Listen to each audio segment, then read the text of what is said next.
Elevators don't usually take you where no one's asked to go, unless something else is pressing the buttons.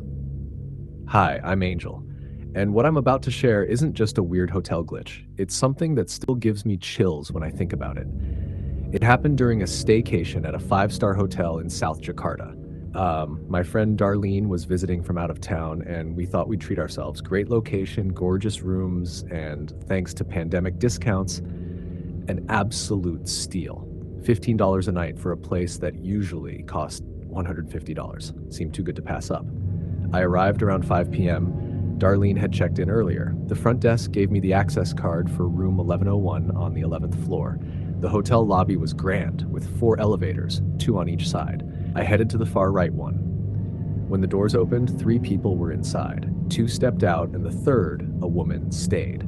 I asked if I could join, explaining I was heading to the 5th floor for a seminar and didn't have my access card yet. She nodded and tapped hers. I pressed the buttons for 5 and 11. That's when things started going wrong. Instead of going up, the elevator sank to the basement. Then it rose again to the lobby. Down to the basement again. Then back up. Over and over. The buttons didn't respond. It was like we were stuck in a loop. The guy heading to the seminar and I exchanged worried looks before stepping out and switching to the other elevator. That one worked fine. He got off on 5 and I continued to the 11th.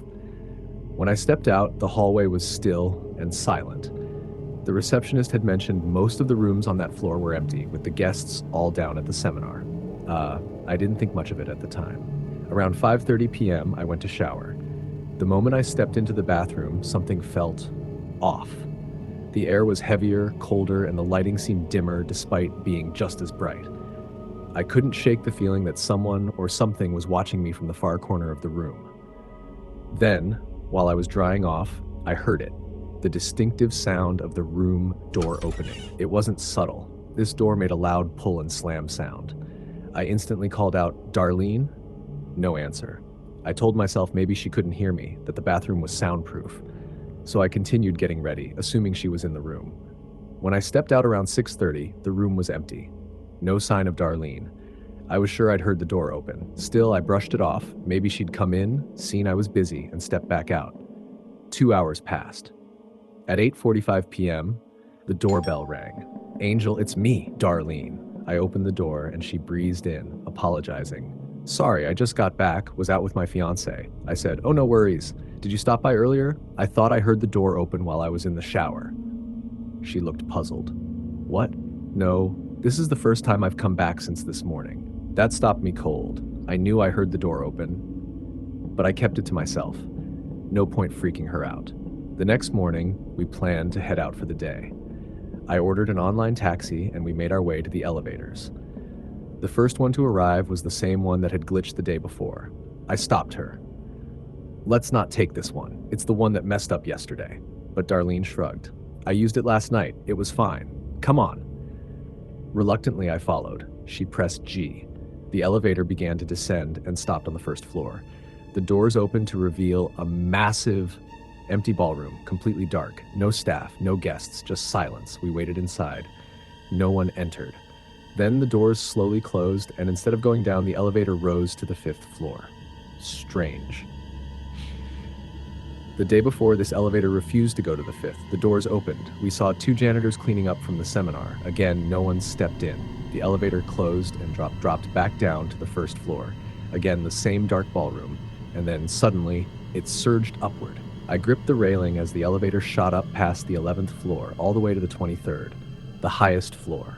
My heart raced. Something was wrong. Really wrong. As soon as the doors opened, I told Darlene, "We're getting out. Now."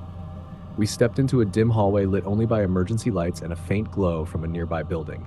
The air was ice cold. The silence. Total. For a moment, I considered running to the emergency stairwell, the only spot that had any real light. But Darlene grabbed my arm and said, "Let's just take the opposite elevator." We crossed the hall, and as we waited, I noticed something bone-chilling. The broken elevator behind us? Still wide open. It should have closed by now. Elevators close automatically, but it stood there as if holding its breath, as if waiting for us, as if inviting us back in. Darlene and I didn't say a word.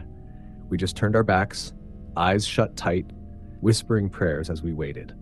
The other elevator finally opened. We jumped in.